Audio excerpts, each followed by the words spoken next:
Another supporter is, of course, the Patriotic Alliance, and Kenny Kunene was there earlier when all of that unfolded. Thanks for your time. We appreciate it. So, of course, Nhlanhla Lux is still behind bars. Those supporters, including yourself, I'm guessing, were hoping he would be released today, given the offence he's actually accused of committing. But just tell me your position on this as the Patriotic Alliance. Obviously, we are patriots, and we have been involved in the campaign that has got to do with illegal immigrants. And Nhlanhla Lux is part of Dudula, which also advocates for the same campaign. And therefore, we felt that we had to support him. Because you see, his arrest, the way it happened, says that there is a political motive, or there are certain people behind his arrest. We know that the EFF actually opened the case against him, which is really unheard of. And therefore, we felt that we needed to help him. In Martin Niemöller's words, in Germany during the Nazi period, he said, when the Nazis came for the Protestants, I did not fight for them because I was not a Protestant. When they went for the Unionists, I didn't do anything because I was not a Unionist. When they went for the Catholics, I still did nothing because I was not a Catholic. When they came for me, there was no one left to be there for me. So in that context, we are saying, if they can go for Nhlanhla Lux on these charges, where he went to a house accompanied by police officers, where he didn't go and break into somebody's house. But that's questionable, though, because there are reports that police were not there. The police were there.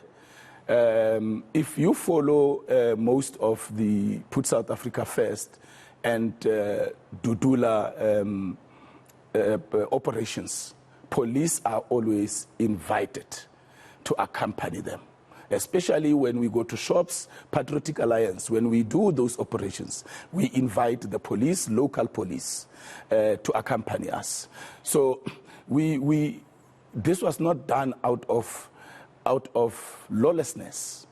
And we invite police precisely so that we are not seen to be vigilantes. So Nhlanhla Lux, his arrest should have been accompanied by the arrest of the police officers who were with him. Well, the problem and the dispute is that the police officers did not want to go into this particular person's house. They might have been around for the operation, but they themselves did not want to enter the property with Operation Dudula members. So, that's the difference, and that's where the line is, I'm guessing, which is what the EFF and this person is arguing. I mean, remember, it's not just the EFF that opened the case. It was the person whose house was actually entered. Yes. Yeah. And the allegations that the community have put forward to Dudula is that the person is a drug dealer. And that is why the police were invited to accompany Dudula leaders to that house. So for EFF to then jump in, obviously one would know that the EFF would not take such an action of opening a case against somebody as high profile as Nhlanhla Lux without Julius Malema giving such a directive. So it shows that there's a political game being played here because this young man is an activist and he has been very much consistent and he has done a lot, even in Soweto, fighting not just against illegal immigrants.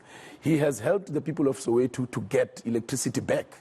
He has been involved in many activisms. He has protected Maponya Mall during the looting. The same thing that Patriotic Alliance did in all the areas where they have councillors and leaders. We protected all those malls. So we are aligned with Nhlanhla Lux in terms of how we should serve our communities. And if you look at his arrest, Shan, this man was arrested by an army of 30 vehicles, 30 police vehicles, all of them armed with rifles, at Kaya FM studios, at a radio station. Now you need to then say, but why? When Malema is to be arrested after threatening the lives of farmers, of white people in this country, police give him a call to hand himself over at the police station. Many ANC politicians, when they have done corruption, or there's allegations of corruption and they must be arrested, they are given calls to go hand themselves at the police station. High-profile business people, when they are supposed to be arrested, they are given calls to hand themselves over. Why Nhlanhla Lux, being a South African and a patriot, why should he be arrested as if he has committed a heist?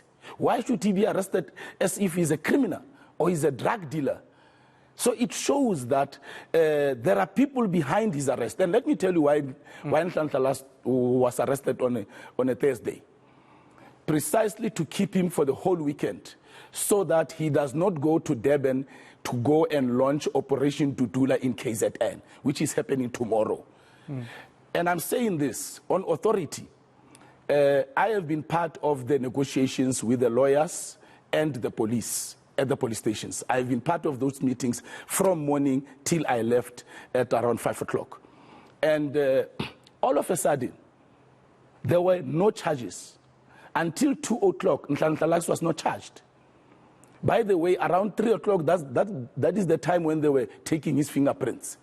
They were still arguing about what charge should they have on him. So, and the investigating officer came, he charged him, but the docket is not even finalized. Now they talk about Nhlanhla Lux must go for a parade tomorrow morning. A man that is on TV, a man that went to a man's house, must now go for a parade. So they are just trying to make sure that they keep him over this weekend so that he cannot launch Operation Dudula in Durban.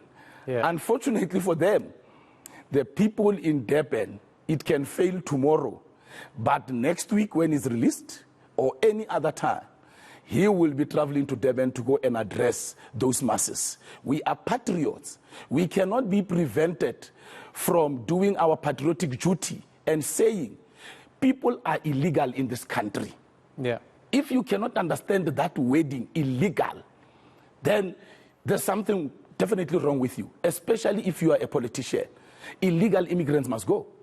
Just tell me, I'll talk about the movement in a bit, right? But I want to talk about the arrest and the fact that you are so adamant that it's politically motivated. And whether you think the EFF actually has so much clout to get 30 police vehicles to go to somebody and get them arrested. I didn't also say... saying it's the ANC as well. I didn't say it's the EFF. But quite frankly, I know that Malema has got very good relationships with people at high levels at the ANC. Ask yourself, the VBS case, there are affidavits. The investigating officer has been dealing with this case. Why is Julius not being arrested? When there's evidence, affidavits, from people who say, yes, Julius bought with this card. From people who say, yes, Julius sent me there. There are those affidavits. Money is easy to trace. Why is he not being arrested? Ask yourself that, and you will get the answer that he gets favor with people at the highest level. Yeah. He says Nhlanhla Lux must be arrested. Nhlanhla Lux gets arrested. And his arrest is so dramatized. A young man who is not a threat to even a single police officer coming to see him. He goes to the police station and ask police, accompany me to go and do my patriotic duty. When they arrest him, they do a show with rifles. And one of the police officers there actually told the guys accompanying Nhlanhla Lux, if you take one more step, I'm going to shoot you. And the guy took one more step because he had to move. Other people are coming from behind. And the officer cocked the rifle. So it is intimidation. Yeah. It is apartheid police force tactics to intimidate this young man. Unfortunately, I was blessed. Fortunately, I was blessed to spend the day with him. He is in high spirits. He's not intimidated. He is prepared for this war.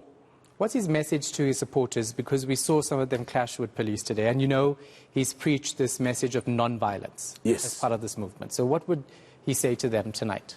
I actually delivered the message from him to the supporters in the morning, which was that his incarceration must not stop the operations of Dudula. It must not stop the programs that they have planned. to undertake. They must be in high spirits. They must not mourn for him. He is not dead.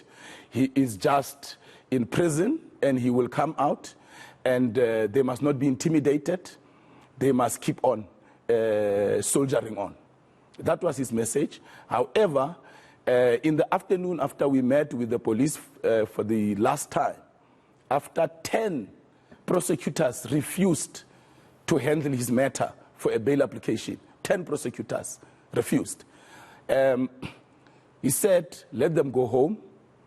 They can come back tomorrow at 10 o'clock because the parade will happen at 10 o'clock. We will be there tomorrow at 10 o'clock. We have informed the investigating officer that we will come back tomorrow at 10.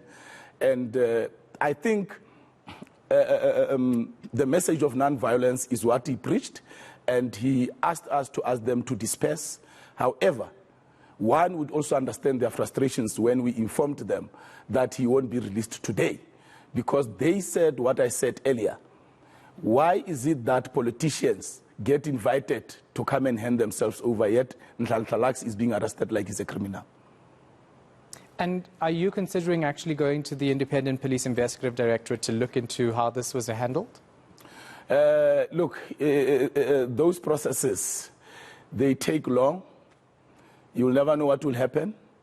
I think it will be his prerogative to then take that decision. But I can tell you now, some of the members were saying that he needs to open a case against Julius Malema and the supporter that threatened him. But he said he doesn't want to waste time on such things. What is done. We must not be defocused on the patriotic duty that we are doing. And as patriots, we will continue to do that. So he's determined. So I don't think he'll even go that route. But there's a lady that was beaten by the police. The lady has opened a case. It was unnecessary for the police to beat up the lady. A case has been opened. The lady opened the case. But I must commend the police station, the acting station commander. They worked well with us from morning. They allowed us to gather there. They allowed us to sing. And they allowed us to make those interventions to try and make sure that we negotiate his exit. And I think we really dealt with sober police officers throughout the day, I must say. Yeah. Let's talk about the movement now. Yes. And how many people see this unfold. You know, the fact that you're calling for illegal foreigners to be removed, for South Africans to get that job, totally understandable. We were discussing this in our newsroom today. It's absolutely understandable. But when you go into somebody's home based on accusations that you can't actually say are true or not, and ransack their property and ultimately invade their privacy, is there not a fine line that's being crossed through this movement and how you're doing things? And I know that you're not Operation Dudula, by the way. Yes. You're Patriotic Alliance. Yes. But you're aligned. You have Yes. the same thinking when it comes to this. Yes. Look, where we come together with Dudula is on the illegal immigration issue. However, we have also been vocal against drug dealers. We have had our own operations on the issues of drug dealers. You must remember that Operation Dudula, led by Nhlanhla Lux, did a search at some point in Soweto, and they found syringes and drugs in the possession of someone. Communities are really getting tired. Even the president himself said it on the 21st of this month in Koster, that communities must make sure that if they know who the criminals are, they must not do vigilantism, but they must be able to arrest these people and hand them over to the police. So if now Nhlanhla Lux is going to a home and saying, the community saying you are a drug dealer, here are the police, do your work, arrest this man. What is wrong with that? The president has called on him and all of us to get involved in the fight against crime. So what is wrong that he has done? He's done absolutely nothing wrong. It has to be done within the confines of the law, though. Accompanied by the police, yes. That's being disputed. In the confines of the law. It is being disputed. I'm going to be hopefully speaking to the police minister after 7 o'clock. And let me tell you something. About that. Let me tell you something. This case might even be withdrawn because there's no case. Because you are talking about what you are hearing. We are talking about the people that were there who know what they were doing. No, now, if you go and arrest a man with an army, you charge him immediately when he gets to the police station. They have a difficult. First, he was going to be charged for assault. And I'm telling you what happened this morning. He was going to be charged for assault. Then it was going to be housebreaking. Then it was going to be damage to property. Then it was going to be intimidation. And it ended up with 2 charges when we left. We don't know what charges will be there tomorrow. But they didn't even know what is it that they had to charge him with. And our negotiations, by the way, I must mention that. We're actually quite privileged to have negotiations, with somebody who's been taken into custody. Yes. Most people don't have that privilege. But because there is an understanding that the way he was arrested, number one, his case number says Dobsonville. The crime intelligence people that came there say to him, you were arrested in Dobsonville. When he was arrested in Hyde Park, they didn't even know where he was arrested, crime intelligence. Number two, he is supposed to be at the Dobsonville police station. Yet he is at Johannesburg Central police station. And the station commander is saying, guys, I have no control over this person because this person was not arrested by my officers. I must talk to the investigating officer to determine what should happen going forward. The investigating officer comes around lunchtime. We've been there since morning. So the police there had to at least use their brains also to say, let us allow these interventions so that the crowd can at least get feedback from its leaders. And our negotiations yielded results. We asked them that Nhlanhla Lux must not eat food at the police station because we suspect that he'll be poisoned. We have also asked that Nhlanhla Lux must be put in a cell alone because last night he slept with people that he does not know. And whilst we were there, a foreigner, an illegal foreigner, was brought into his cell. Only one police said, hey, take that guy out there. That's Nhlanhla Lux's cell. So, and we know what happens in police custodies. So we have requested, and there was an agreement that he will get his cell, and his mother will be the only one that buys food and delivers it to him at the police station. So it was not just negotiations about release, but also to make sure that we are proactive when it comes to his security. All right. Thank you so much for your time. I appreciate it. It's a pleasure. Thank you. That, of course, is the Patriotic Alliance's Kenny Kunene.